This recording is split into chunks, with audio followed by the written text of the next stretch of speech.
A tight close-up on a pair of small, dirty hands clutching a weathered storybook with hand-drawn illustrations on the cover. New York City, 1888. Long, symmetrical rows of cold iron bed frames stretch into the distance under a dim, flickering gaslight.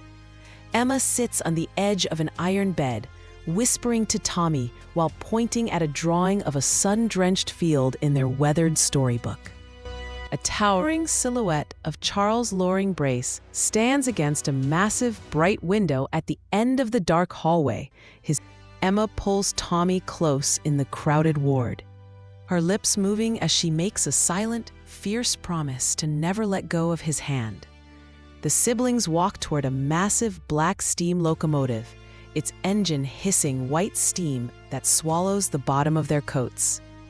A chaotic train platform. The train wheels begin to churn, sparks flying from the iron tracks as the New York skyline fades into a blur of gray.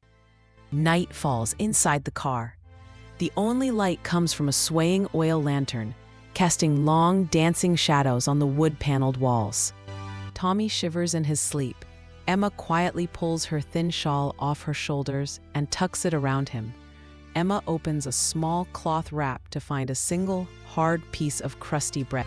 Emma steps in front of Tommy, her hand gripping his arm tightly, her expression one of defiant refusal. At the very edge of the crowd stands Sarah Whitmore. She wears a simple, clean apron and a soft, welcoming smile. The wagon pulls up to a modest farmhouse. In the background, the siblings are silhouetted against a massive, unfamiliar barn at twilight. Successfully milks the cow, a small stream hitting the wooden bucket as Sarah claps softly in the background. By the glow of a single hearth fire, Sarah sits between the children, helping them trace the letters in their weathered storybook. The heat of summer arrives. A shot of a cracked, dry earth floor in the cornfield, representing the onset of drought.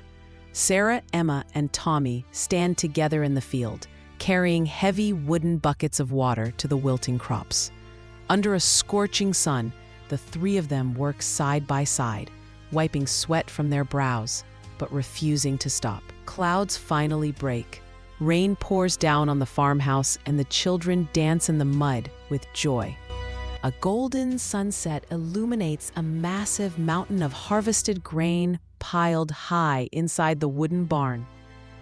Emma walks down a dirt path carrying a slate board, the small local schoolhouse visible in the distance. Tommy runs through a field with another young boy, flying a crude homemade kite. Sarah sits on the porch with Emma, holding an old, faded photograph of a young boy. Sarah's eyes are misty as she speaks. Emma reaches out and rests her head on Sarah's shoulder, her lips forming the word "Mom" for the first time. A postman hands Emma a letter. She opens it to find a pressed flower and a note from her old neighbor in New York. Emma sits under a large oak tree, reading the storybook her birth mother gave her, a look of peaceful remembrance on her face.